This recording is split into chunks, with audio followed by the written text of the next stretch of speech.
اور خاص طور پہ یہ لوگ جن کو میں 30 سال سے جانتا ہوں معیشت کو نہیں سنبھال سکیں گے. تین کو بھی بھیجا سمجھانے کی کوشش کی کہ کدھر پاکستان کھڑا ہے, دنیا کا کیا ماحول ہے.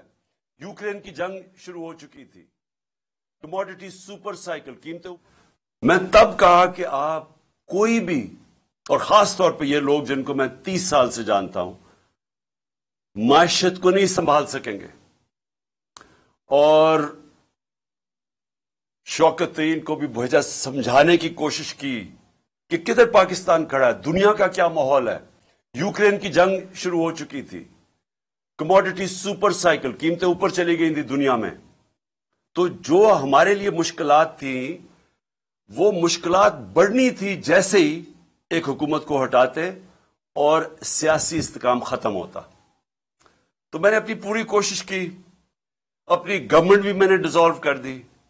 لوگوں کو یہ یاد نہیں کہ اپریل کے پہلے ہفتے میں نے اپنی گورنمنٹ ڈیزالو کر دی تھی. میں نے کہا الیکشنز کرواؤ. سپریم کورٹ میں چلے گئے, ہمیں شکست ہو گئی, ہم نے قبول کر لی. ہم ان کی طرح روتے نہیں ہیں, جب سپریم کورٹ کا فیصلہ ہوا ہم نے قبول کر لیا, ہماری گورنمنٹ چلی گئی. اس کے بعد میں بار بار یہ کہتا رہا کہ جب تک آپ اس ملک میں الیکشن نہیں کروائیں گے سیاسی طور پہ ملک سٹیبل نہیں ہوگا. اور اگر سیاسی طور پہ سٹیبل نہیں ہوگا تو معاشی بھی استحکام نہیں آئے گا. اور جیسے جیسے ہماری معیشت نیچے جاتی رہی میں بار بار طوطے کی طرح یہ کہتا رہا کہ یہ الیکشنز کرواؤ. لیکن مسئلہ یہ آ گیا کہ یہ جو پی ڈی ایم کی پارٹیز تھیں یہ بھی اور جو ان کے پیچھے ہینڈلرز تھے دونوں ڈر گئے الیکشنز کروانے سے.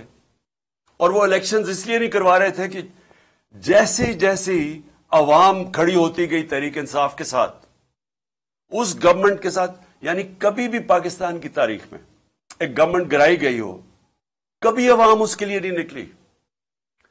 یعنی ہماری میں ساری تاریخ جانتا ہوں, میں تقریباً جس طرح پاکستان کے ساتھ بڑا ہوں, جب مارشل لاء بھی لگتا تھا تو لوگ آ کے مٹھائیاں بانٹتے تھے. جو بھی گورنمنٹ 90 کی دہائی میں گرتی تھی لوگ مٹھائیاں بانٹتے تھے. تو یہ پہلی دفعہ ہوا کہ پبلک سڑکوں پہ آ گئی, لاکھوں لوگ سڑکوں کے اوپر آئے اور انہوں نے کہا کہ یہ ہم مانتے نہیں, یہ جو سازش کر کے رجیم چینج کیا گیا.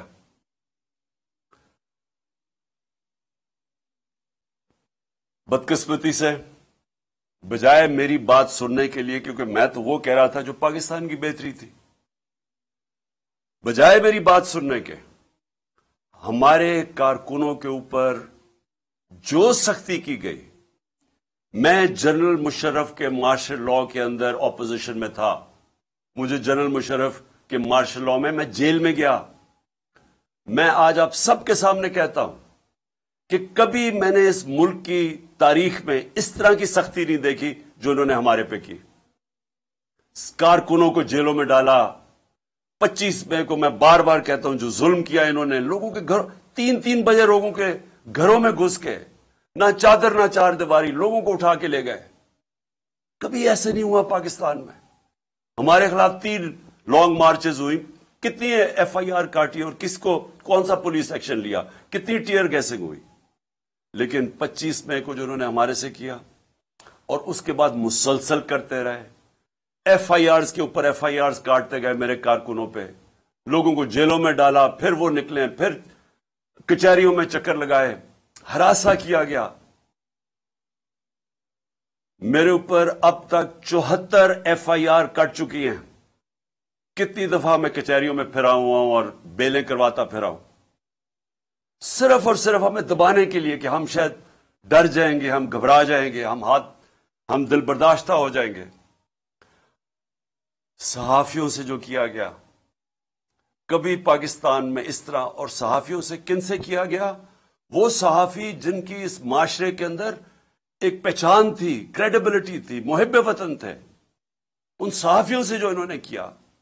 اور یہ قوم کبھی نہیں بھولے گی جو ارشد شریف سے کیا, کبھی. نہ میں بھولوں گا یا قوم بھولے گی کہ ایک ایسا آدمی جس کی کوئی قیمت نہیں تھی ضمیر کی، محب وطن پاکستانی، اس سے جو کیا گیا یہ قوم ہمیشہ یاد رکھے گی۔ اس کے علاوہ اعظم سواتی، شہباز گل، ہمارے لوگوں کو جو انہوں نے پکڑ کے تشدد کیا، کسٹوڈیل ٹارچر کی گئی، اور ان سے جو ان کے سامنے جو ان کی ننگا کر کے تشدد کر کے ان کی ویڈیوز بنائی گئی۔ اعظم سواتی کی ویڈیو ہمارے ایم پی کو دکھائی گئی جس کو کہہ رہے تھے کہ نون لیگ میں چلے جاؤ، عمران خان پہ کاٹا مار دیا ہے، اس کو اس کا تشدد کرتے ہوئے اعظم سواتی کی ویڈیو دکھائی گئی۔ پھر جو نیچے گرے ہیں یہ لوگ، جو گندی ویڈیوز، جو آڈیو لیکس، جو اعظم سواتی کے گھر ان کی بیوی کو اور بیٹی کو جو ویڈیو، گندی ویڈیو بھیجی گئی، کبھی اس ملک میں ایسے نہیں ہوا۔ اور پھر سلمان فاروقی، اس کو پکڑ کے ننگا کر کے اس کو مارا گیا، اس کو دھمکایا گیا۔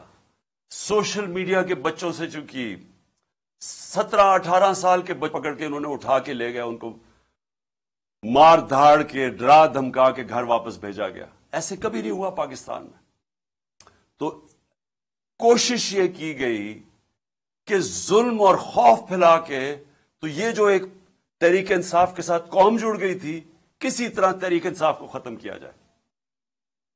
تو میں اس لیے بھی آج اپنے کارکنوں کو خاص طور پہ مبارک دے رہا ہوں کہ جس طرح میرے لوگ کھڑے ہوئے، ہر چیز برداشت کی۔ یہ جو ہم نے جیل بھرو تحریک شروع کی، وہ جب انہوں نے شروع میں لوگوں کو جیل میں جو ہمارے لوگوں نے گرفتاریاں دی، ہمارے لیڈرز نے دی، ان کو بھی میں خراج تحسین پیش کرتا ہوں۔ انہوں نے سب سے پہلے وہ ہوئے۔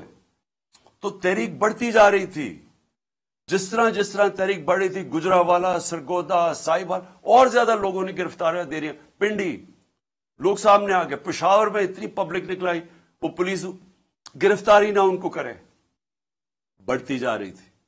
اس سے کیا چیز ثابت ہوئی کہ یہ جو 11 مہینے میں ظلم کیا اور پھر ہمارے جو لوگوں کو جیلوں میں ڈالا، یہ جو جیل بھرو تحریک میں، ان کے اوپر خاص ظلم کیا گیا، ان کو مجرموں کی طرح رکھا گیا۔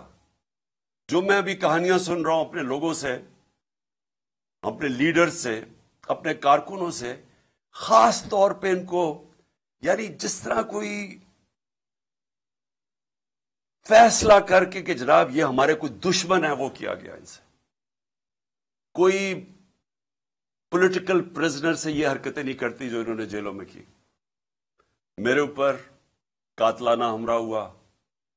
Chairman Tehreek Insaf Imran Khan video link کے ذریعے کارکنان سے خطاب کر رہے تھے۔ ان کا کہنا تھا کہ جب تک سیاسی استحکام نہیں آئے گا تب تک معاشی استحکام نہیں آ سکتا۔ پاکستان کی تاریخ میں پہلی بار یہ ہوا کہ جب ہماری حکومت ختم کی گئی تو لوگ احتجاجاً سڑکوں پر آ گئے۔ انہوں نے کہا کہ پی ڈی ایم حکومت نے ہمارے کارکنان کے ساتھ بہت برا سلوک کیا، مجھ پر اب تک 74 FIR کٹ چکی ہیں۔ انہوں نے یہ بھی کہا کہ اعظم سواتی اور شہباز گل پر کسٹوڈین تشدد کیا گیا، ان کی نازیبہ ویڈیوز بنائی گئیں۔ آج تحریک انصاف ادھر پہنچ گئی ہے، اور میں پھر سے کہتا ہوں کہ میں نے ساری پاکستان کی سیاست 70 سال جیسے مجھے ہوش آئی ہے تب سے دیکھ رہا ہوں، کبھی پاکستان کی تاریخ میں کسی جماعت کو اللہ نے وہ عزت دی جو آج تحریک انصاف کو دی ہے۔ 37 بائی الیکشن ہوئے، 37 بائی الیکشن، ساری جماعتیں ایک طرف، الیکشن کمیشن ان کی مدد کرنے آئی، انتظامیہ نے ان کی مدد کی، اور جو اپنے آپ کو نیوٹرلز کہتے تھے وہ ان کے ساتھ کھڑے ہوئے۔ اس کے باوجود 37 بائی الیکشنز میں سے 30 بائی الیکشن تحریک انصاف جیتی۔ یہ جو ابھی جامپور میں الیکشن ہوا، وہ علاقہ جدھر دیہاتی لوگ دیہاتوں میں رہتے ہیں، ان کو پورا ڈرایا گیا، پوری طرح ایجنسیز نے زور لگایا،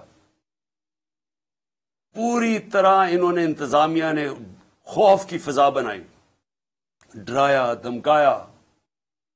تو جائے پوچھے ذرا جامپور میں ہوا کیا؟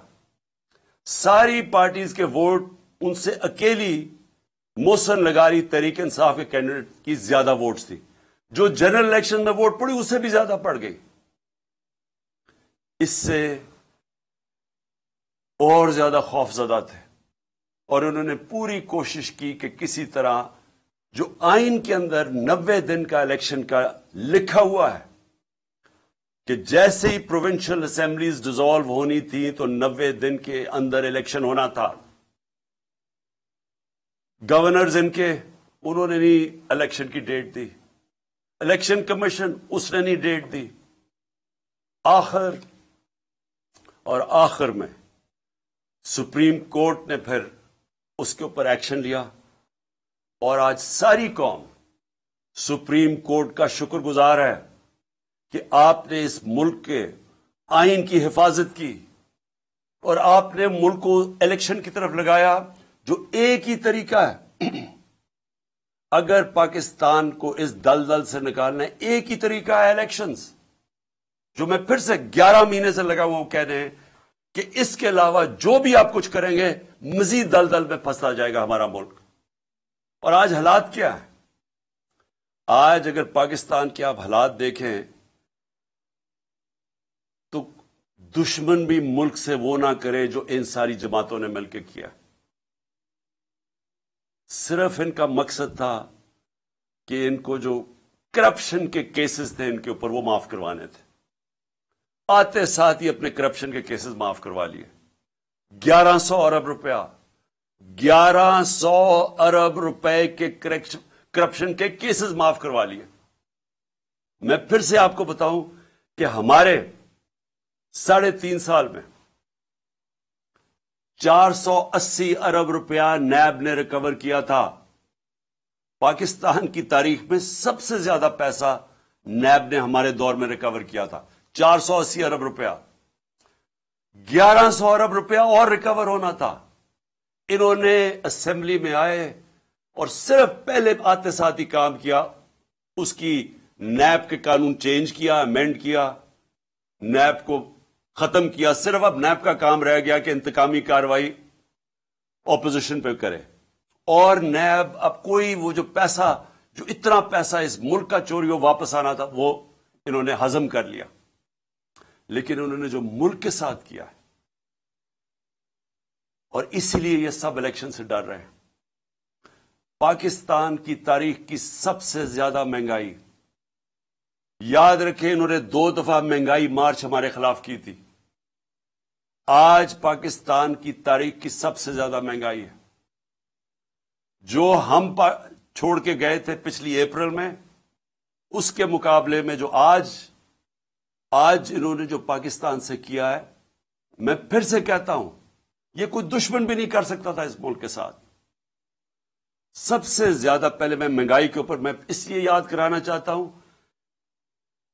کہ گھروں کے اندر ہماری مائیں بہنیں وہ سب دیکھ رہی ہیں کہ کیا ہو رہا ہے. ان کو پتا ہے کہ جو کھانے، بنیادی چیزوں کی میں بات کر رہا ہوں، میں تو اور گاڑیوں کی اور بڑی چیزوں کی بات نہیں کر رہا جو ایئر لائن ٹکٹ مہنگے ہوئے. میں تو بات کر رہا ہوں جو عام گھر کے اندر آج چیزیں استعمال ہوتی ہیں، اس میں جو مہنگائی آئی ہے یہ اس ملک کی تاریخ میں نہیں آئی. یہ ذرا موٹی موٹی چیز ہے کہ ایک عام گھر کے اندر اپنے اگر فیملی ہے، میرے بچے ہیں، تو میں کیا، مجھے انڈے چاہیے. 135 سے انڈوں کی قیمت گئی ہے 246. اب دودھ استعمال ہوتا ہے. دودھ ایک ایسی چیز ہے جو کہ بچوں کے لیے استعمال کرنا چاہیے. دودھ کے اندر جب سے یہ آئے ہیں اس کا گیا 116 سے 116 روپے لیٹر سے کیا ہے 156 روپے لیٹر. اب یاد رکھیں کہ یہ ایک عام گھرانہ جس کی تنخواہ ہے 30,000 سے لاکھ روپیہ مہینہ، اب ان کے اندر سوچیں کہ یہ جو قیمتیں میں بتا رہا ہوں کہ یہ وہ چیزیں جو استعمال کرتے ہیں. آٹا 20 kg کا آٹا ہمارے دور میں 1162 روپے، آج گیا 1705 روپے. چکن وہ جو کبھی عام آدمی اچھے دنوں کے اندر اگر وہ گوشت کھانا چاہیں تو وہ چکن کھاتے ہیں، وہ 280 روپے سے گیا ہے 460 روپے. پھر گاڑی استعمال کرنی پڑتی ہے. پٹرول 150 روپے لیٹر سے گیا ہے 268 روپیہ. 150 روپے لیٹر سے گیا ہے پٹرول 268 روپے. ڈیزل گیا ہے 144 روپے لیٹر سے 280 روپے لیٹر. تو یہ جو عام ٹرانسپورٹ، اب اس کی وجہ سے ساری چیزیں مہنگی، جنہوں نے آفس جانا ہے، کام کرنا ہے، سب چیزیں مہنگی. گیس کی قیمت دگنی ہو گئی ہے. اب بجلی کی قیمت جس ریٹ پہ ابھی بڑھی ہے اور جو سرچارجز لگا کے بڑھ رہے ہیں وہ تقریباً دگنی ہو گئی ہے. ٹیوب ویل، کسانوں کے لیے میں بات کر رہا ہوں، میں صرف اس لیے یہ جو موٹی موٹی چیزیں باقی میں نہیں بتاتا. کسانوں کے لیے ٹیوب ویل، اب وہ کسان ٹیوب ویل استعمال کرتا ہے، اس کو اپنی فصلیں اگانی ہوتی ہیں، اس کو جو پیسہ بچتا ہے وہ پھر واپس لگاتا ہے. لیکن ٹیوب ویل ہم نے سبسیڈائز کیا ہوتا 8 روپے یونٹ. 8 روپے تھا ٹیوب ویل کا، آج وہ چلا گیا ہے 36 روپے. 4 گنا زیادہ مہنگا ہو گیا. پھر ہوا کیا، میں صرف جلدی سے یہ بتا دوں کہ آج حالات ہمارے ہیں کیا. جو روپیہ گرا ہے ہمارے 3.5 سال میں، ڈالر کے مقابلے میں روپیہ گرا تھا 55 روپے 3.5 سال میں.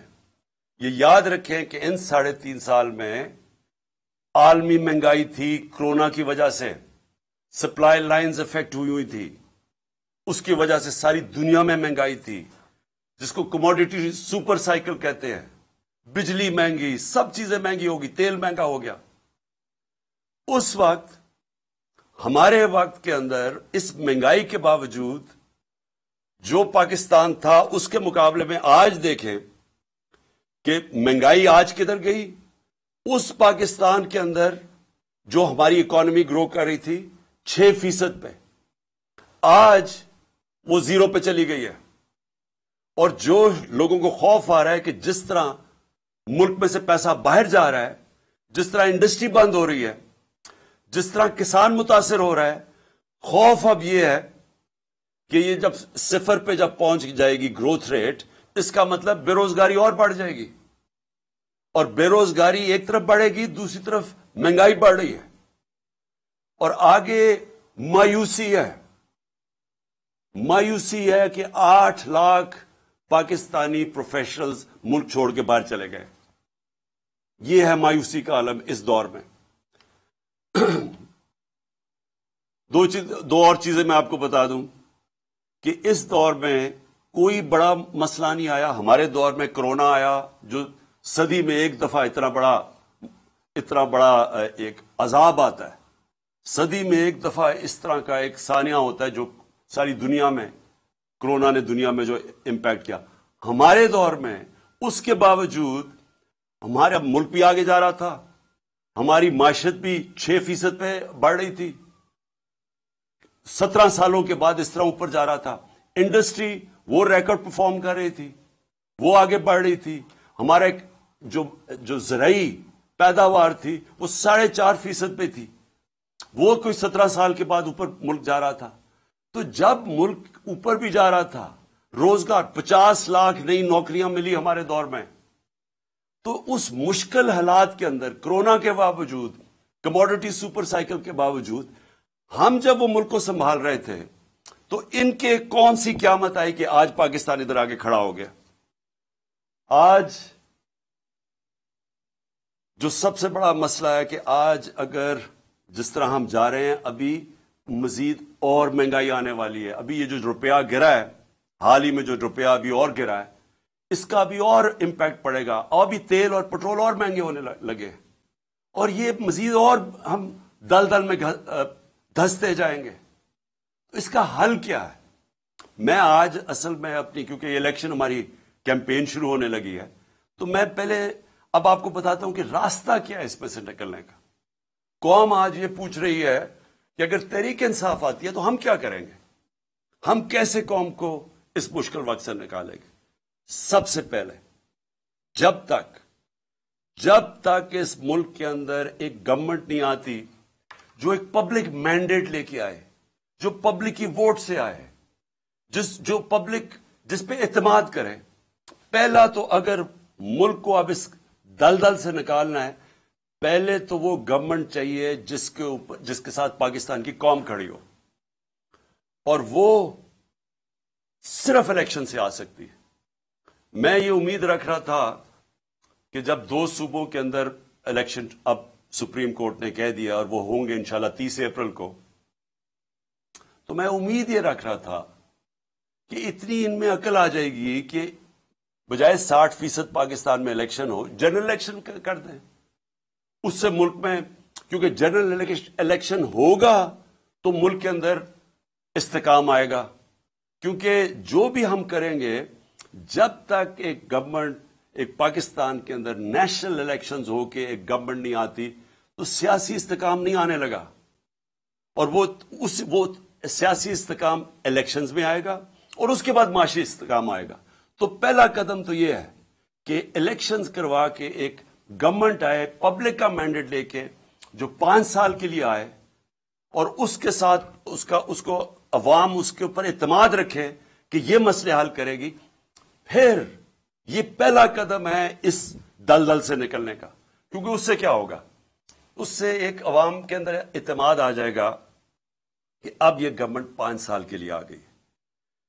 ہمیشہ یہ یاد رکھے کہ معیشت کے لیے سرٹنٹی، انگریزی کا لفظ ہے سرٹنٹی، جب تک لوگوں کو یہ اعتماد نہیں ہوتا کہ میں اگلے 2 3 4 5 سال تک یہی رہے گی حکومت، یہی پالیسیز رہیں گی، جب تک یہ اعتماد نہیں ہوتا، جو بزنس مین ہے، جو انویسٹر ہے، وہ پیسہ اپنا نہیں لگاتا، کیونکہ انویسٹر ہمیشہ سب سے زیادہ ایک ایسی چیز ہے جو سب سے زیادہ موسم کو دیکھ کے گھبراتا ہے کہ آگے کیا ہوگا، کیونکہ اس نے آج پیسہ لگانا ہوگا تو وہ پیسے کے اوپر جب اس کی آمدنی واپس آنی ہے تو وہ ٹائم لگتا ہے، تو اس کے لیے سب سے زیادہ سیاسی استحکام چاہیے، اور وہ تب آتا ہے الیکشن سے، جب ایک ملک میں ایک سٹیبل گورنمنٹ آئے۔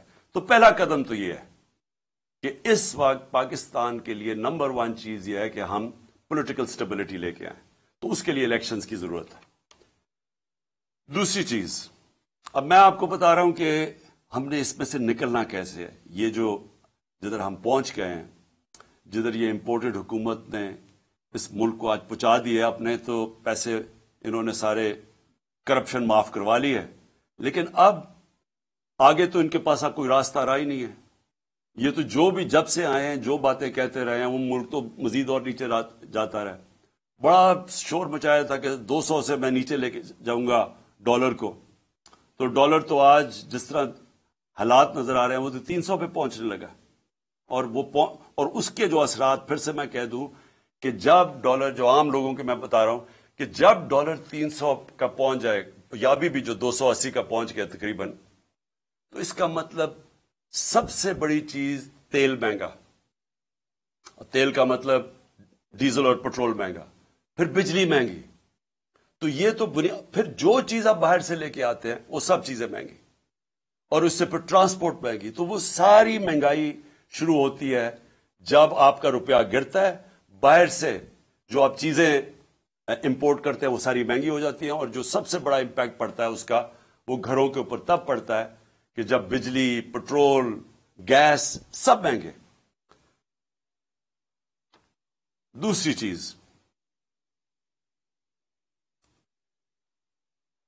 دیکھیں، اس کے لیے اگر ہم نے اب پاکستان کو جو حالات اب آ گئے ہیں، اور جو سارے باہر کے جو ادارے ہیں، جن کو موڈیز ہے یا یہ جو فچ ہے، یہ جو فیصلہ کرتے ہیں کہ ملک کی معیشت کی حالت کیا ہے، تو وہ جو فیصلہ کرتے ہیں کہ ملک میں کتنی سکت ہے، اس کی معیشت آگے بڑھ سکتی ہے یا یہ نیچے جا رہی ہے، تو وہ سارے اداروں نے آج پاکستان کو نیچے لے گئے ہیں کہ ڈیفالٹ کرنے لگا۔ ڈیفالٹ کا مطلب کہ جو ہم نے قرضے لیے ہوئے ہیں وہ اب واپس نہیں کر سکتے. ہمارے پاس آمدنی نہیں ہے وہ قرضے واپس کرنے، کیونکہ ہماری جو معیشت ہے وہ سکڑتی جا رہی ہے. گروتھ ریٹ کم ہونے کا مطلب معیشت کا سکڑنا. آپ مسئلہ اس وقت میں پھر آپ کو پہلے سمجھا دوں کہ مسئلہ کیا پاکستان کا. پاکستان کا مسئلہ یہ ہے کہ جو ملک میں ڈالرز آتے ہیں وہ کم ہیں اور جو ملک سے باہر ڈالر جاتے ہیں وہ زیادہ ہیں. تو اس کا مطلب کیا ہوتا ہے کہ ہمارا ڈالر کے اندر خسارہ ہو جاتا ہے، جس کو کرنٹ اکاؤنٹ ڈیفیسٹ کہتے ہیں. جب یہ خسارہ ہو جاتا ہے ڈالر کا تو وہ روپے کے اوپر پریشر پڑنا شروع ہو جاتا ہے، روپیہ گرنا شروع ہو جاتا ہے. اور وہی جو میں نے آپ کو، جب روپیہ گرتا ہے تو ساری چیزیں مہنگی ہو جاتی ہیں، غربت بڑھ جاتی ہے ملک میں. اور ملک میں جب روپیہ آپ کا گرتا ہے تو ملک کی آمدنی گر جاتی ہے. تو ایک مثلا اب 100 روپیہ ڈالر مہنگا ہو گیا. اس سے کیا ہوا؟ اس سے ہماری پاکستانی، اگر آپ کے بینک میں پیسے پڑے ہوئے ہیں روپیوں میں تو وہ 100 روپے، اگر آپ کا 300 روپیہ پڑا ہوا ہے تو اس میں سے 100 روپیہ کم ہو گیا، اس کی یعنی خریدار کی پاور کم ہوگی. لیکن اگر آپ نے یہ جو سارے باہر سے امپورٹڈ گورنمنٹ ہے، ان کے تو سارا پیسہ باہر پڑا ہوا ہے، ان کے تو ڈالرز میں پیسے پڑے ہیں، ان کی پراپرٹیز میں فیئر بینک اکاؤنٹ سارے ڈالرز میں ہیں، تو ان کو مزید 100 روپے کا فائدہ ہو گیا. تو پاکستانی غریب ہو گئے اور یہ جو باہر سے چوری کر کے پیسہ باہر لے جاتے ہیں ان کی دولت میں اضافہ ہو گیا. تو سب سے جو میں یہ دوسرے پوائنٹ آپ کو کہنے لگا تھا کہ سب سے امپورٹنٹ اب چیز کیا ہے اس وقت، اس مشکل جو ہم آگے دیکھ رہے ہیں، اس سے اگر ہمیں نکلنا ہے تو ایک ملک کو یونائٹ ہونا پڑے گا، ہمیں متحد ہونا پڑے گا. یہ جنگ اب یہ ایسی نہیں لڑی جائے گی کہ گورنمنٹ آئی اور کوئی گورنمنٹ سمجھے کہ وہ اکیلی لڑ سکتی ہے. عوام کو ساتھ کھڑا ہونا پڑے گا، اداروں کو ساتھ کھڑا ہونا پڑے گا، سب کو متحد ہو کے اس کا مقابلہ کرنا پڑے گا. اور جب بھی دنیا کے اندر کسی قوم کے اوپر مشکل وقت آتا ہے، آپ دنیا کی تاریخ دیکھ لیں، آپ اور تو اور مثال دوسری جنگ عظیم میں 2 ملک مکمل طور پہ تباہ ہو گئے، جرمنی اور جاپان، لیکن 10 سال میں پھر کھڑے ہو گئے، کیونکہ وہ قومیں تھیں، انہوں نے مل کے مقابلہ کیا، سب اکٹھے ہوئے، ادارے سب نے فیصلہ کیا کہ ہم نے پھر سے اپنے پیر پہ کھڑا ہونا ہے، اور کھڑے ہو گئے. جب قوم اکٹھی ہو جاتی ہے اس کے لیے کوئی چیز ناممکن نہیں ہوتی. قوم جب فیصلہ کر لیتی ہے کہ ہم نے اپنے پیر پہ کھڑا ہونا ہے، ایک غیرت مند ملک بننا ہے، کسی کے سامنے ہاتھ نہیں پھیلانا، جب اس میں خودداری آ جاتی ہے وہ پھر قربانیاں دیتی ہے. اور مشکل وقت سے نکلنے کے لیے ہمیشہ قربانیاں دینی پڑتی ہیں. اب میرا گھر ہے، قرضے چڑھ گئے. اب جب قرضے چڑھ گئے تو میں کیا کروں گا؟ میں اپنی آمدنی بڑھانے کی کوشش کروں گا، اور جب تک میری آمدنی بڑھتی میں اپنے خرچے کم کروں گا. اس کے علاوہ تو جب سے اللہ نے دنیا بنائی ہے اور کوئی دوسرا راستہ نہیں ہے. تو ہمارے سامنے بھی، اب پاکستان کے سامنے یہ راستہ ہے. ہم نے اپنے خرچے کم کرنے ہیں. ہم نے ہر وہ ادارہ جو کہ پاکستان کے اوپر بوجھ بنا ہوا ہے، ہر وہ گورنمنٹ کارپوریشن جو بوجھ بنی، اب ہم نے سوچنا ہے کہ ہم کیسے ان کو ٹھیک کرنا ہے. اور اس کے لیے ہمیں وہ قدم اٹھانے پڑیں گے جو پاکستان نے اپنی تاریخ میں نہیں اٹھائے. ہم شارٹ کٹس لے لیتے ہیں، ہم ایڈ لے لیتے ہیں، ہم قرضے لے لیتے ہیں. اس سے کیا ہوتا ہے، اور جو یہ حکومت کرنے کی کوشش کر رہی ہے، ہاتھ پھیلایا کہ جو کہیں سے قرضے آ جائیں، بڑا خوشیاں بنائی جاتی ہیں کہ جی وہاں سے چائنا نے $500 ملین کا قرضہ دے دیا. لیکن یہ تو کینسر کا علاج ڈسپلن سے ہو رہا ہے. کینسر تو پھیلتی جا رہی ہے.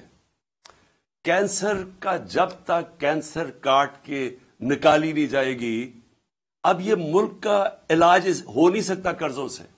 تو اس سے کیا کرنا ہے؟ پہلے تو ہم نے اپنے خرچے کم کرنے ہیں. کئی ہماری گورنمنٹ کارپوریشن سے نقصان کر رہی ہیں، ان کو بالکل ریسٹرکچر کرنا ہے. ہم نے اتنی بڑی گورنمنٹس بنا دی ہیں، سوچنا ہے کہ ان کو ہم نے صحیح طرح چلانا کیسے ہے. ہم نے مثلا پینشنز ہیں، اور پینشنز اتنی زیادہ ہو گئی ہیں کہ ہمارا جو خرچہ ایک صوبے کا خرچہ ہوتا ہے اس میں اس کا زیادہ پیسہ پینشن پہ چلا جاتا ہے. حالانکہ دنیا میں پینشن کے لیے پیسہ بنایا جاتا ہے. پینشن کو سیونگ کروا کے جو لوگ پینشن دے رہے ہوتے ہیں وہ اپنی پینشن فنڈ میں کنٹریبیوٹ کرتے رہتے ہیں, وہ بڑا فنڈ بن جاتا ہے. مہاتر محمد نے مجھے بتایا کہ وہ ان کا جو پینشن فنڈ ہے وہ ان کے لیے پیسے وہ انویسٹ کرتے ہیں, اسے پیسہ آتا ہے اور اس سے پیسے میں وہ ملک کی دولت میں اضافہ ہوتا ہے. ہمارے لیے وہ بوجھ بنا ہوا ہے. تو میں صرف مثال دے رہا ہوں کہ ہمیں اب وہ قدم اٹھانے پڑیں گے جو اب تک ہم پاکستان میں نہیں کرتے رہے.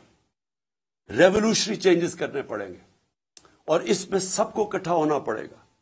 ہم سارے جو ادارے ہیں سب کو فیصلہ کرنا پڑے گا کہ اب یہ راستہ ہے ہمارا اور ہم سب نے اس راستے پہ جانا ہے. آمدنی کیسے بڑھے گی؟ ایکسپورٹس بڑھانی پڑیں گے. یعنی اس ملک میں اب ڈالر لانے پڑیں گے. وہ کون کون سے طریقے ڈالرز لانے کے لیے؟ ایکسپورٹس. آج تک کسی نے توجہ ہی نہیں دی ایکسپورٹس کے اوپر. جو ساری دنیا میں ملک آگے بڑھے ہیں, چائنا آگے بڑھا ہے, ایسٹ ایشین ٹائیگرز آگے بڑھے ہیں, وہ ساروں نے اپنی ایکسپورٹس کے اوپر زور دیا ہے. ہم نے کبھی توجہ ہی نہیں دی کسی نے. ہم جب آئے تھے تو پچھلے 5 سال ہمارے پہلے export to G D P ratio وہ نیچے چلی گئی تھی, بجائے پازیٹو ہونے کے نیچے آ گیا تھا, کیونکہ کسی کی توجہ ہی نہیں ہے ایکسپورٹس کے اوپر. تو سب سے پہلے تو دولت میں اضافہ کرنے کے لیے, اپنے ملک کی دولت اضافہ کرنے کے لیے سب کو سمجھانا پڑے گا کہ ہر چیز جو پاکستان ایکسپورٹ کر سکتا ہے, ہمارے ساری گورنمنٹ کے اداروں نے پورا مل کے ان کی مدد کرنی ہے کہ وہ ایکسپورٹ زیادہ کریں. ابھی آپ ایکسپورٹر سے, جب میں پرائم منسٹر تھا تو ان سے پوچھتا تھا تو وہ آتے ساتھ ہی بتاتے تھے کہ کتنی رکاوٹیں ہیں ان کے راستے میں, کہ ہماری گورنمنٹ کی کتنی رکاوٹیں ہیں ان کے راستے میں ایکسپورٹ کرنے کے لیے. تو پہلے تو یہ سمجھ لینا کہ جب تک ہم ایکسپورٹس کے اوپر ساری قوم مل کے انکریج نہیں کرے گی, ایکسپورٹرز کو پرائزز نہیں دیں گے, ان کو ہم ریکگنائز نہیں کریں گے, ان کو وی آئی پیز نہیں بنائیں گے, تب تک یہ ملک اب اس دلدل سے نہیں نکل سکتا. اس کے علاوہ, ایکسپورٹس کے علاوہ اور کون سی چیزیں ہیں جو ڈالر لا سکتی ہیں؟ پہلے تو سوچیں اور کون سی چیز ڈالرز ہمارا خرچہ بچا سکتی ہے. ہم مثلا پام آئل امپورٹ کرتے ہیں, ہم نے کیوں نہیں سوچا کہ اور کیا طریقے ہیں کہ ہم پام آئل کی اپنی امپورٹ کم کر سکیں. ہم نے پختونخوا کے اندر 2013 کے بعد ایک پورا زیتون کی پوری پلانٹیشن کرنی شروع کی, اور آج وہ انقلاب آ چکا ہے زیتون کا. اور زیتون کے اتنے ہم نے اب وہ لگا دیے ہیں, جنگل بنا دیے ہیں کہ انشاءاللہ تھوڑی دیر کے بعد ہم زیتون ایکسپورٹ کر سکیں گے. لیکن یہ ہمیں سب پہلے چیزیں سوچنی چاہیے تھی, کیونکہ جب بھی پاکستان کا اب آگے دیکھیں گے تو سارا وقت ہمیں سوچنا ہے کہ ڈالرز اس ملک میں کیسے آئیں گے. کون سی ایسی مثلا ٹورزم ہے. سوئٹزرلینڈ صرف ٹورزم سے 60 سے 80 ارب ڈالر کماتا ہے ٹورزم سے. ہمارا جو پہاڑی علاقہ ہے, یہ جس کو ہم ناردرن ایریاز کہتے ہیں, وہ دگنا ہے سوئٹزرلینڈ سے, اس سے زیادہ خوبصورت ہے. لیکن ہم تو کوئی پیسہ نہیں کماتے اس سے, کیونکہ ہم نے کسی نے سوچا ہی نہیں ہے. ہمارے جو اس ملک میں صاحب اقتدار, ہماری ایلیٹ, وہ ساری گرمیاں تو گزارتی ہے جا کے انگلینڈ میں اور یورپ میں چلی جاتی ہے. کسی کو پتہ ہی نہیں ہے کہ ہم کس طرح کی, اللہ نے ہمیں کس طرح کی نعمتیں دی ہوئی ہیں جو ہمارے ہیں. تو ہم نے کبھی سوچا ہی نہیں ہے اس کا. تو ایکسپورٹس بڑھانا, ٹورزم, پھر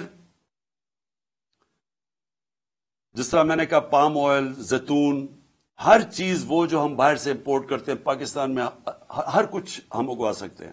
ہم نے کبھی اس کے اوپر نہیں سوچا. ہمارا سارا تقریباً کتنے 100 کلومیٹر کا ہمارا سمندر ہے, ادھر ہم سارا پام آئل اگا سکتے ہیں, کبھی کسی نے سوچا نہیں.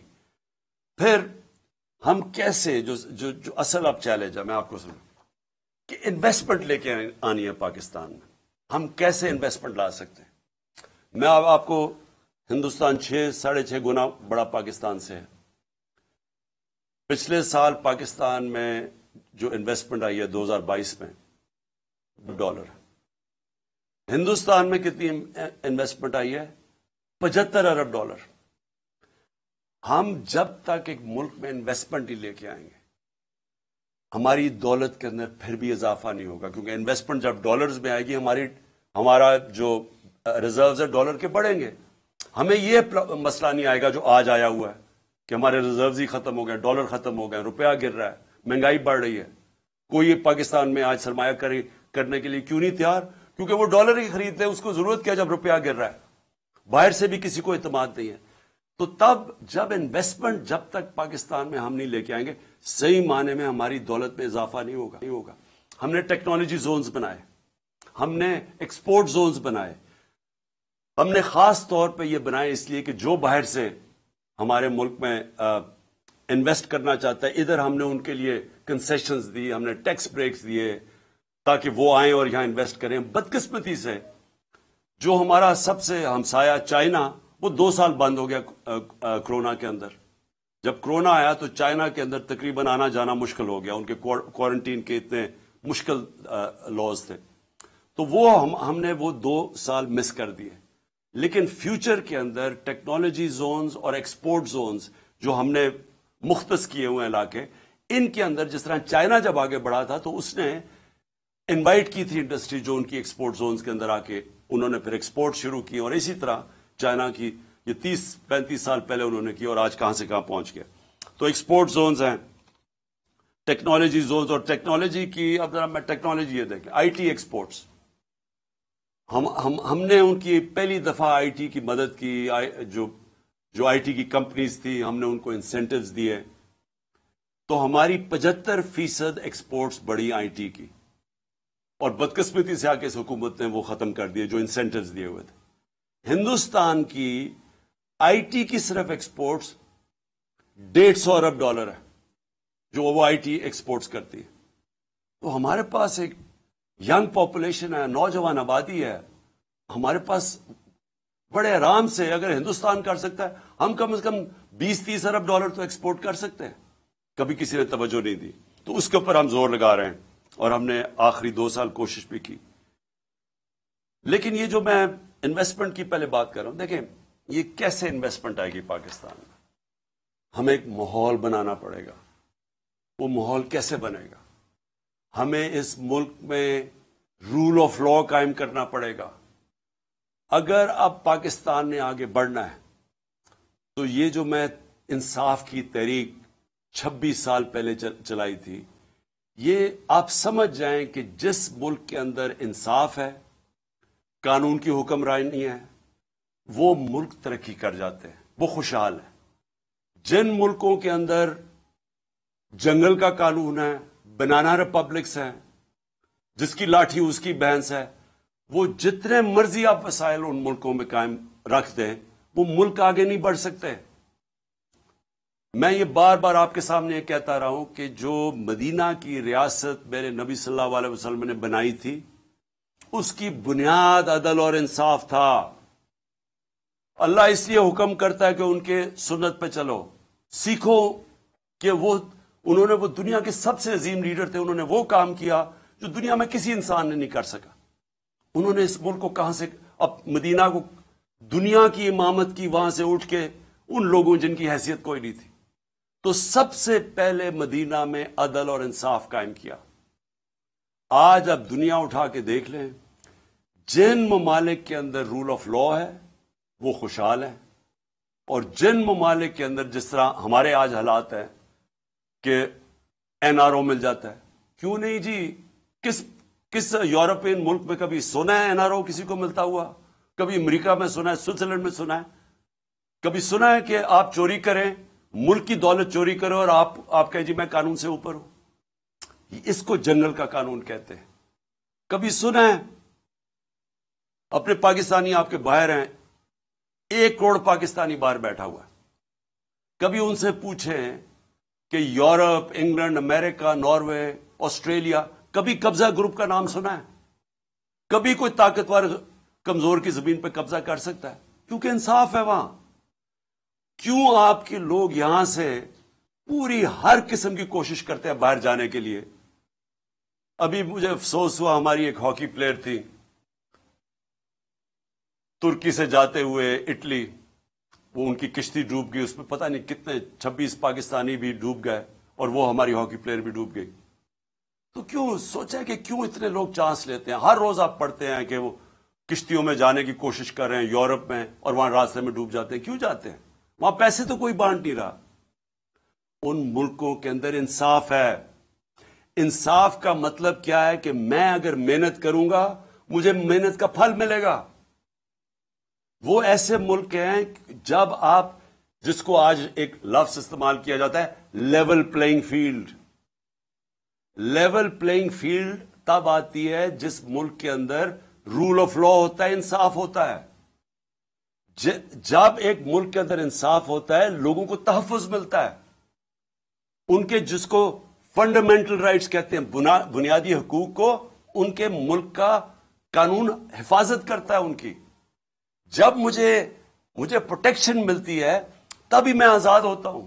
اور آزاد لوگ ہی بڑے کام کرتے ہیں. تو جو بنیادی چیز انصاف دیتا ہے وہ آزادی دیتا ہے. وہ ایک انسان کو لیول پلئنگ فیلڈ دیتا ہے. وہ پھر اس جدھر انصاف ہوتا ہے ادھر انویسٹمنٹ جاتی ہے. لوگ ادھر جا کے اپنی فیکٹریاں لگاتے ہیں کیونکہ ان کو تحفظ ہوتا ہے. ان کو ایک قانون، ایک ملک کی عدالتوں پہ اعتماد ہوتا ہے کہ میں اگر یہاں سرمایہ کاری کروں گا تو مجھے حفاظت ملے گی. تو جب ایک ملک کے اندر ایک اسمال اور ملک کی جو ریڑھ کی ہڈی ہوتی ہے وہ اسمال اور میڈیم انڈسٹری ہوتی ہے، جو میڈیم چھوٹی صنعتیں ہوتی ہیں، وہ سب سے زیادہ لوگوں کو روزگار بھی دیتی ہیں اور وہ ریڑھ کی ہڈی ہوتی ہے. تو جب ایک ملک کے اندر انصاف نہیں ہوتا، کانٹریکٹ انفورسمنٹ نہیں ہوتی، عدالتیں ان کو تحفظ نہیں دیتی، جو پالیسیز پریڈکٹیبل نہیں ہوتی، آگے یعنی آج ایک قانون بنا کل دوسرا بنا، آج ایک ٹیکس کا نظام ہے کل دوسرا بنا، اس ملک کے اندر سب سے پہلے جو کچلے جاتے ہیں وہ چھوٹی صنعتیں ہیں، اسمال اور میڈیم انڈسٹری. اور جب ایک ملک میں انصاف، کانٹریکٹ انفورسمنٹ، لوگوں کو تحفظ دیتے ہیں، وہ پھر ترقی کرتے ہیں ملک، ادھر خوشحالی آتی ہے. شیر شاہ سوری کی اگر آپ کہانی پڑھیں، وہ ہندوستان کا سب سے عظیم ایک بڑے ہندوستان کے حکمرانوں میں سے ایک شیر شاہ سوری تھا. تو اس کی جب زندگی پڑھیں تو شروع کدھر سے ہوا تھا. اس کے باپ کی جاگیر تھی. باپ نے اس کو کہا کہ جاگیر سنبھالو. یہ بہار کے اندر جاگیر تھی. اس نے وہ جاگیر کے اندر سب سے پہلے کام کیا اس نے جو بڑے ڈاکو تھے ان ساروں کو ختم کیا.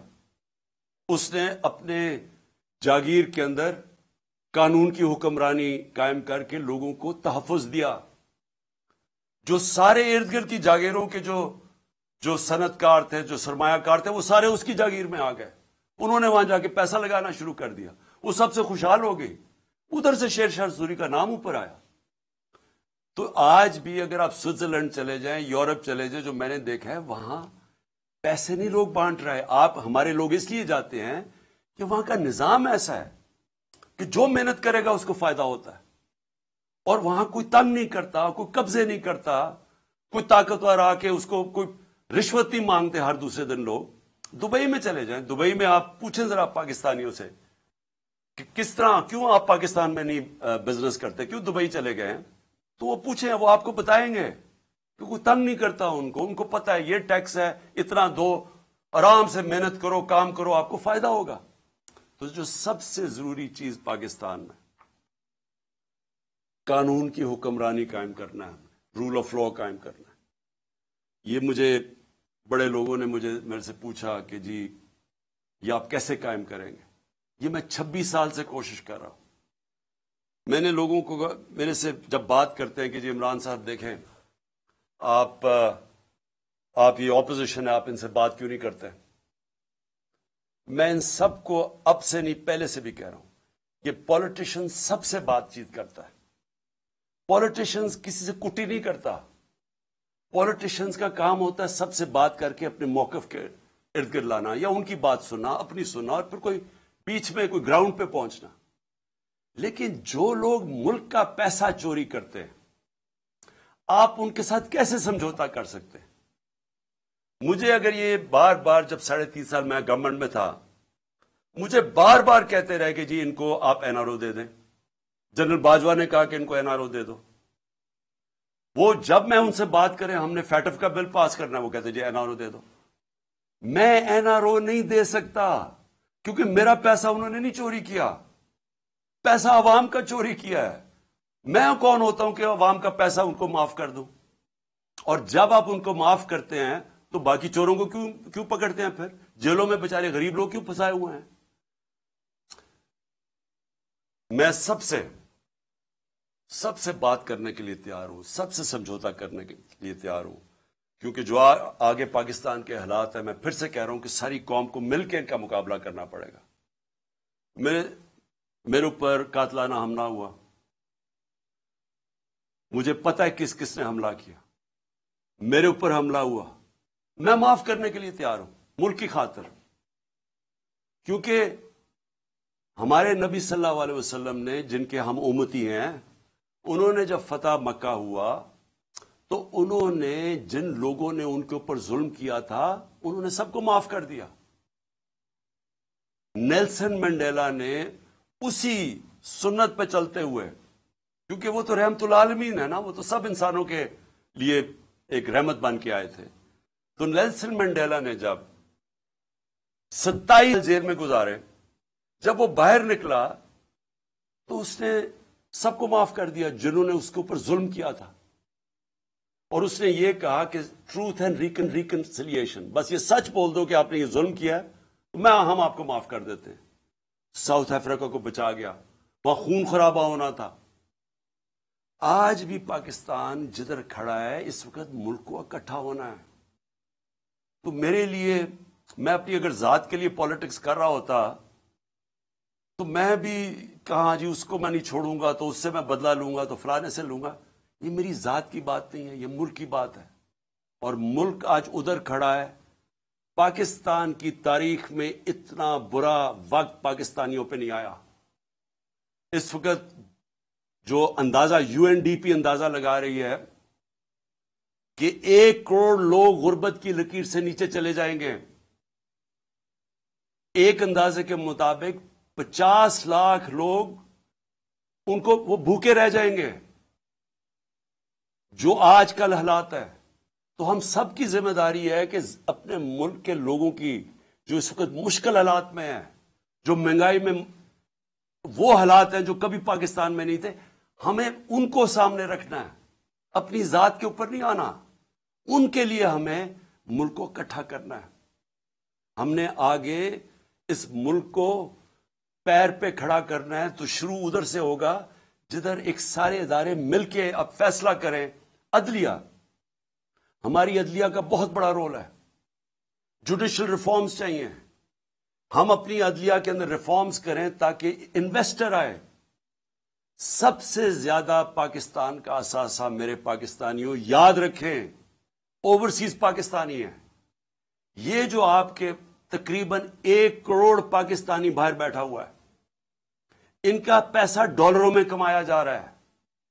یہ اتنا بڑا اثاثہ ہے کہ ہم تھوڑی عقل استعمال کر لیں، ملک میں ماحول ٹھیک کر دیں، جس کو کہتے ہیں انویسٹمنٹ انوائرمنٹ ٹھیک کر دیں، ایز آف ڈوئنگ بزنس کر دیں، ہم ان کے لیے رکاوٹیں کم کر دیں، ہم اپنی بیوروکریسی کو، سول سروس کو، اپنی عدلیہ کو، اپنی فورن مشنز جو بیٹھی ہوئی ہیں، ہماری جو فورن ایمبیسیز ہیں، سب کو لگا دیں کہ ہم نے ان کو سہولتیں دینی ہیں پاکستان میں، تاکہ یہ اب پاکستان میں سرمایہ کاری کریں۔ آپ کو اندازہ نہیں کہ اس ملک میں کتنا پیسہ آ سکتا ہے۔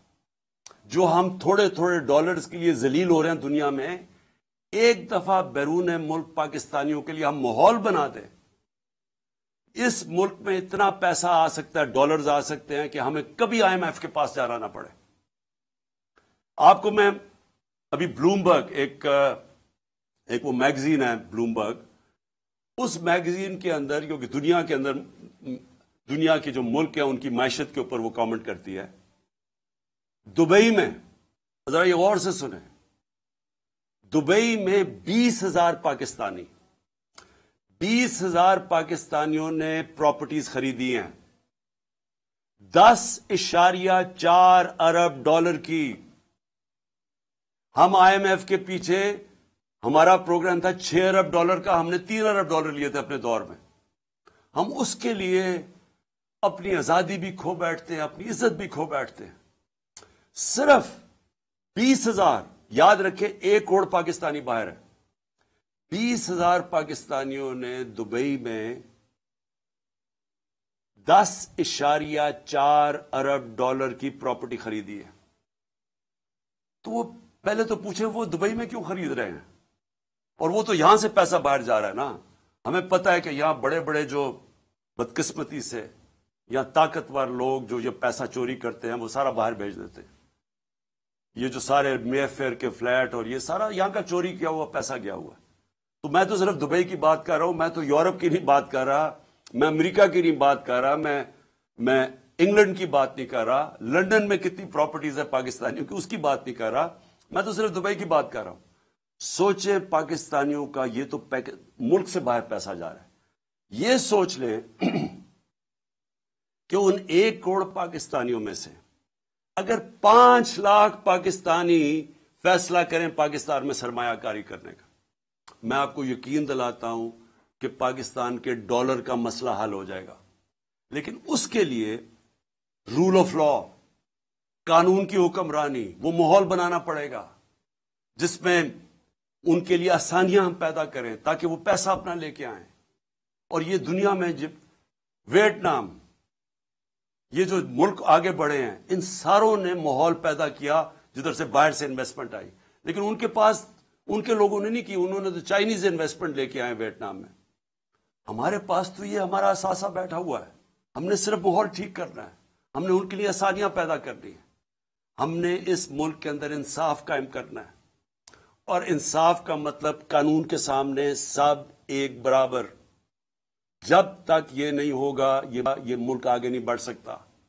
میں آپ کو بار بار نبی صلی اللہ علیہ وسلم کی جو حدیث ہے کہ تمہارے سے پہلے بڑی قومیں تباہ ہوئی, جب طاقتور چوری کرے اسے نہ پکڑو اور کمزور کو جیلوں میں ڈالو, وہ قوم تباہ ہو جاتی ہے.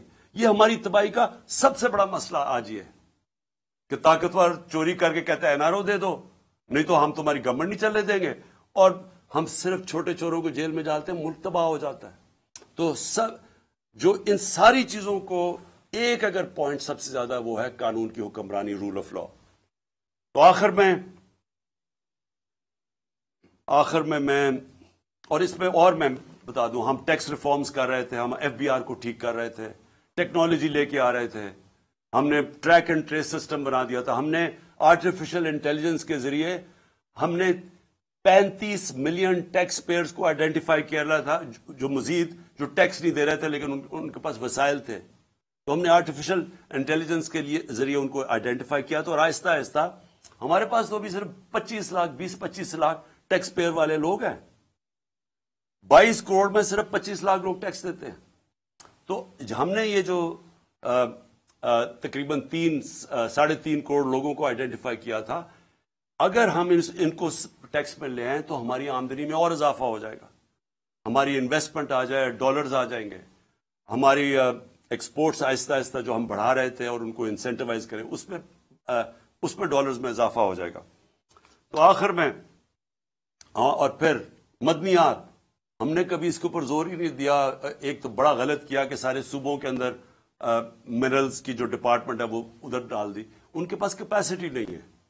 اتنا زیادہ پوٹینشیل ہے پاکستان مدنیات یا منرلز کو ہم بیچ کے, ہم نے اس میں بھی ایسٹیمیٹ کیا ہم اور ڈالرز لا سکتے ہیں پاکستان کے اندر.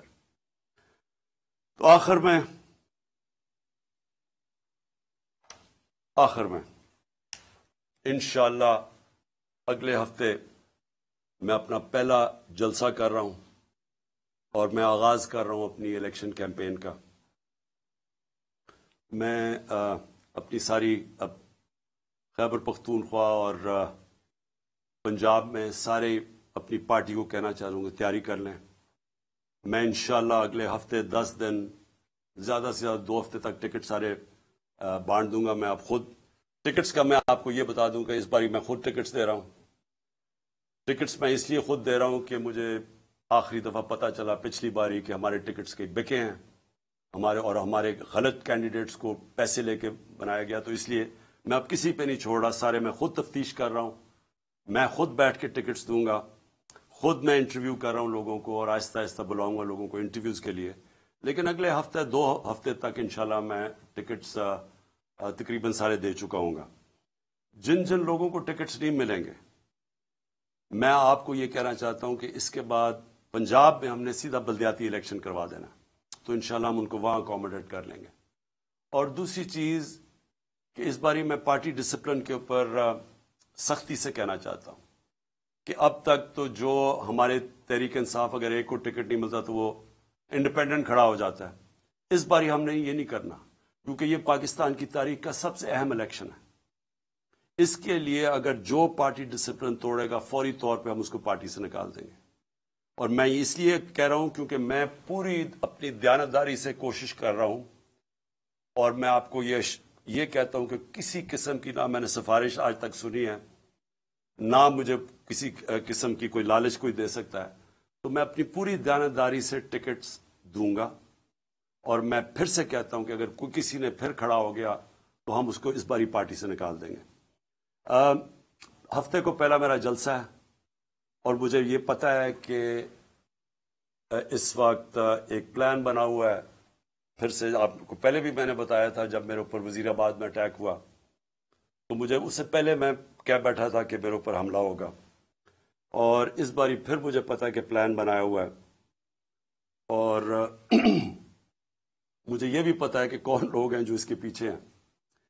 لیکن مجھے ایک بڑی خوشی ہوئی کہ میں نے یہ دیکھا کہ ان 11 مہینے میں نے اپنی پارٹی کو بدلتے دیکھا۔ ہماری پارٹی کو سارے کہتے تھے کہ جی ممی ڈیڈی پارٹی ہے، یہ تو جی بیچارے کوئی مشکل برداشت ہی نہیں کر سکتے۔ لیکن میں نے جو اپنی پارٹی کو بدلتے دیکھا، 25 مئی کو انہوں نے یہ جو ایک بدماش ہے ان کا انٹیریئر منسٹر، اور یہ جو سارے مل کے انہوں نے ہمارے اوپر ظلم کیا، اور ان کا یہ خیال تھا کہ اب پارٹی بالکل بیٹھ جائے گی، اب یہ نہیں کھڑی ہوتی۔ لیکن پارٹی پھر سے کھڑی ہوئی، اور لوگ شوق میں چلے گئے، ہکا پکا رہ گئے کہ کیسے کوئی کر سکتا ہے جمہوریت کے اندر جو انہوں نے ہمارے پہ ظلم کیا تھا۔ اس کے باوجود اور ڈرایا دھمکایا، اعظم سواتی کو جب مار رہے تھے اس کو کہہ رہے تھے کہ یہ عمران خان کو بتانا، اس سے ہم یہ کریں گے۔ وہ اعظم سواتی اور یعنی ان کا اور عزم مضبوط ہو گیا۔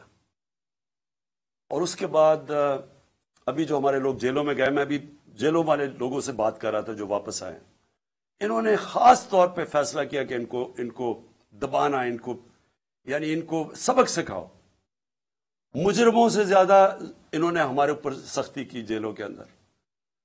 اس کے جو میں نے اب ان لوگ اپنے کارکنوں کو دیکھا جو نکلے ہیں، وہ اور زیادہ پرعزم ہے۔ اس لیے اب مجھے ایک چیز ہو گیا ہے کہ اگر عمران خان کو کچھ ہو بھی جاتا ہے تو یہ وہ پارٹی بن گئی ہے، یہ اس ملک کا نوجوان میں وہ شعور آ گیا ہے، وہ تیار ہو گیا کہ اب کبھی بھی انشاءاللہ اس ملک کو حقیقی آزادی کی طرف کوئی بھی روک نہیں سکتا۔ یہ وہ قوم، میں ایک دن اللہ سے دعا کرتا تھا کہ کیونکہ میں باہر کے ملک دیکھتا تھا سارے، اور میں دیکھتا تھا ان کو کہ وہ آزاد لوگ تھے، وہ لوگ آزاد تھے، اور آزاد لوگوں کی پرواز اوپر ہوتی ہے۔ اور میں ہمیشہ دیکھتا تھا کہ ہم ایک دبے ہوئی قوم ہے، ہم ایک ہی پولیس کا دبکا آ جائے کہ یہ جیل میں ڈال دیں گے تو اس سے دیکھ کے ڈر جاتے تھے، کیونکہ ہم کبھی حقیقی معنی میں آزاد نہیں ہوئے۔ اب میں ایک آزاد قوم کو ابھرتے دیکھ رہا ہوں، میں اپنے نوجوانوں کو لا الہ الا اللہ کا مطلب سمجھتے دیکھ رہا ہوں۔ لا الہ الا اللہ انسان کو غیرت دیتا ہے، خودداری دیتا ہے۔ یہ جو خوف کا سب سے بڑا جو غلامی انسان کرتا ہے، وہ خوف کی بت کی غلامی کرتا ہے۔ میں نے اس سے آزاد ہوتے دیکھا لوگوں کو۔ اس لیے مجھے یہ فکر نہیں ہے کہ جو بھی آگے راستہ